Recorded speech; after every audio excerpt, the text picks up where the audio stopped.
Behind the scenes, an unexpected truth is emerging in the boardrooms of America's leading companies. A significant majority of CEOs quietly admit they're holding back from ramping up investments in the United States. Why? Unpredictability and mounting business hurdles, many stemming from recent government actions, have CEOs hesitating when it comes to building new factories, updating infrastructure, or expanding operations. This hesitation challenges President Donald Trump's ambitious campaign to revive American industry.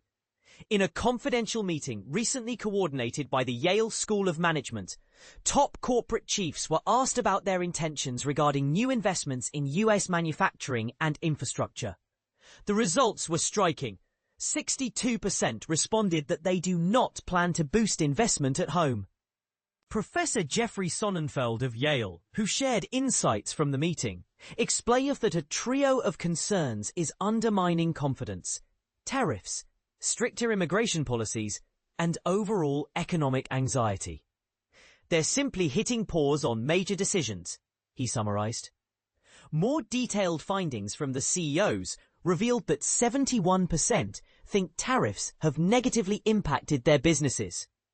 Even more notably, nearly 3 out of 4 CEOs agree with court rulings declaring President Trump's sweeping global tariffs to be illegal.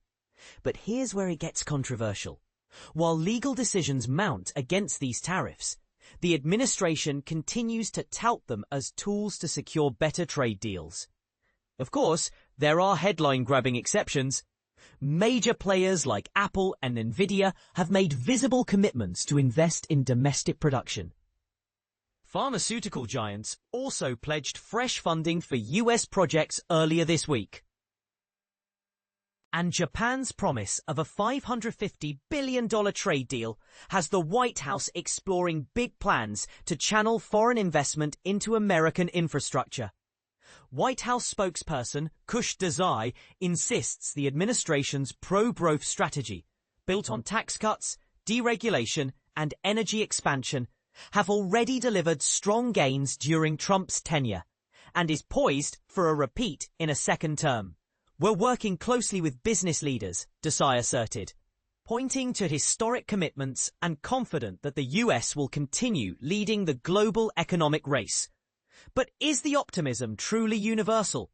A new quarterly survey from the Business Roundtable shows some improvement in CEO plans for capital spending, with 38% expecting to increase investments in the near future, up from 28% in the previous quarter. However, the outlook is far from uniform.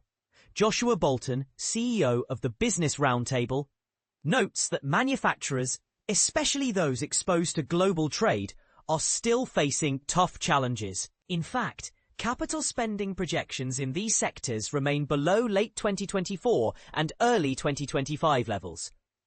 Bolton endorsed the administration's recent negotiation victories, but added a note of caution.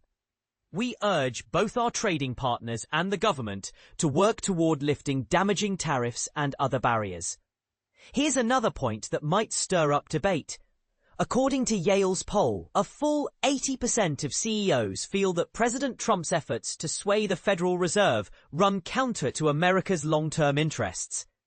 Meanwhile, 71% believe such pressure has weakened the Fed's independence. This comes as Trump appointed Stephen Mirren to the Fed's board. Unusually, Mirren has retained his role as a White House advisor, and as Trump pursues the equally unusual move to dismiss Fed official Lisa Cook. Another hot topic: the notion of state capitalism. Several CEOs at the gathering expressed unease about the government's increasingly active hand in the economy, as seen through deals like the revenue-sharing arrangement with chip makers exporting to China, the federal government's golden share in U.S. steel, direct holdings in Intel and MP Materials, and other interventions. As Nick Pinchuk, CEO of Snap-on, put it, the government should not be in the business of picking winners and losers. And this is the part most people gloss over. What's the right balance between government involvement and free market competition? Is Washington's stronger grip on strategic industries A smart response to global pressure? Or a dangerous slide toward government overreach? Let's get the conversation going. Do you see these tariffs and interventions as a necessary shield or a hindrance to America's true growth potential? Share your thoughts and join the debate below.